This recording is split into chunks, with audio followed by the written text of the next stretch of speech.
Почитувана председателке, имено во амандманот во текстот и во образложението има и уште една реченица за исплата на награди за учесниците во борба со справување со пожарите.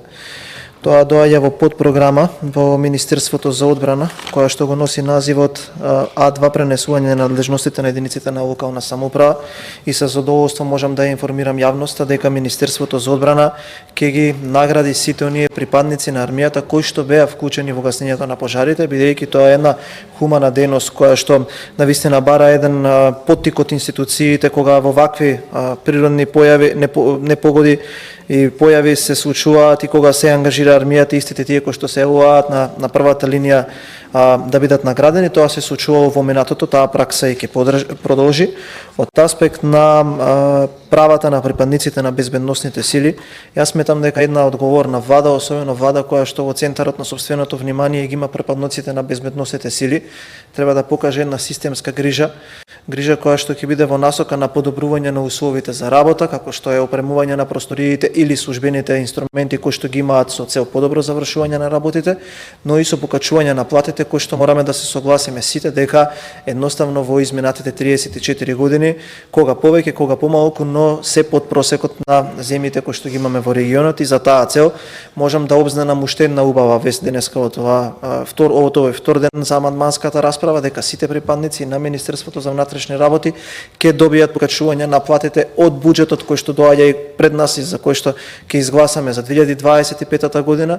Тоа покачување најверојатно ќе биде од минимум 10%, кое што значи дека сите вработени во Министерството за внатрешни работи ќе добијат покачување на сопствените плати. Затоа како ние сакавме да им се одолжиме на овие луѓе кои што се први на секој повик за одреден помош од граѓаните, може да се види од ставките на буџетот, каде што за модернизација во Министерството за одбрана сме предвиделе 380% повеќе, за интеграција во НАТО 13% повеќе, за други градежни објекти 177% повеќе, за разни трансфери 157% повеќе, со што значи дека овој буџет од аспект на Министерството за одбрана ќе биде историски највисок и за 20% повисок од тој кој што е во 2024 година.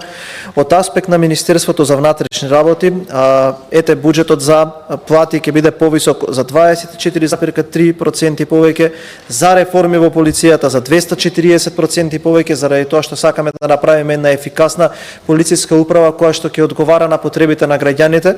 Понатаму основни плати исто така зголемување, како што кажав, за стоки и услуги, точно е дека има зголемување, но ве замолувам тука да видиме детално зошто се зголемува. Оваа ставка се зголемува во полиција за 42% повеќе. Зошто? Патни и дневни расходи ќе се зголемат, комунални услуги, материјали и ситен инвентар, поправки и тековно одржување и така натака, бидејќи можеме да видиме и согласни сме дека трите синдикати во полицијата реагираат на несоодветните услови.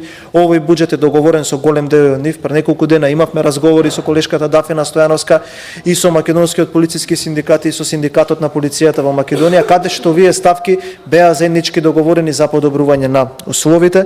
Исто така купување на опрема и машини 166% повеќе, купување на мебел 3700% повеќе. Токму тука влегуваат оној мебел за опремување на полициските станици.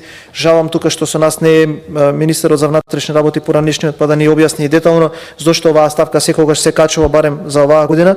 И за купување на возила за 257% е зголемена ставката, бидејќи ние сметаме дека токму припадниците на безбедносните сили заслужуваат да имаат подобри услови од година на година. Дали стандардот е како земјите во регионот? Не е, но ќе направиме се што можеме да се стремиме да го достигнеме, и зошто да не да се склучи еден договор како што се склучи со образовните работници, со здравствените работници, и на еден таков начин да договориме подобрување на условите за припадниците на безбедносните сили. Така да, извинете што бев малку подолг, во една реченица ќе го сумирам нашиот став. Овој амандман нема да го поддржиме, бидејќи вашите барања веќе се инволвирани во буџетите на Министерството за одбрана и Министерството за внатрешни работи. Ви благодарам.